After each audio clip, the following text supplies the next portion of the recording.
Imagine a world where almost 8 out of every 10 people harbor feelings of envy, and where egocentrism is the order of the day. Shocking, isn't it? That's the reality we live in today. The prevalence of these emotions in our society is staggering, and their effects are far-reaching, impacting our relationships, our self-esteem, and our overall well-being. Take, for instance, the story of Jane and Sarah, two friends who started a business together.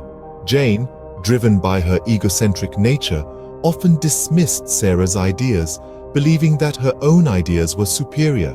Sarah, in turn, felt a growing sense of envy towards Jane, resenting her friend's success and perceived superiority. The result? Their friendship suffered, and their business eventually fell apart. Or consider the case of Mark, a brilliant scientist who was so consumed by his own ideas and achievements that he became blind to the contributions of others in his field. His egocentrism, coupled with the envy he felt towards his peers who received recognition, led to his downfall. He isolated himself, his work suffered, and he lost the respect of his colleagues. These examples illustrate the destructive power of egocentrism and envy. But how often do we pause and reflect on our own behaviors and attitudes? Are we, like Jane, dismissing the ideas of others because we believe our own to be superior?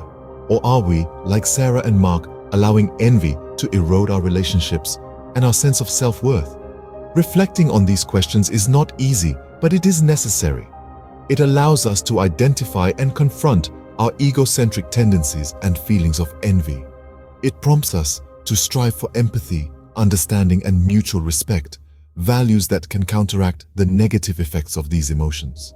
Consider this: when we make an effort to understand and appreciate the perspectives of others, we not only reduce our own egocentrism, but we also reduce our feelings of envy.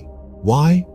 Because we start to understand that everyone has their own unique strengths and contributions. We start to see that success is not a zero-sum game, but rather a collective achievement. So, take a moment, reflect on your own attitudes and behaviors. Ask yourself, am I allowing egocentrism and envy to dictate my actions? And if the answer is yes, remember that change is possible. It starts with self-awareness, and it continues with empathy and understanding. In a world where egocentrism and envy are widespread, let us strive to be different. Let us strive to be understanding, empathetic, and respectful, because in the end, it's not just about individual success, but about the success of us all.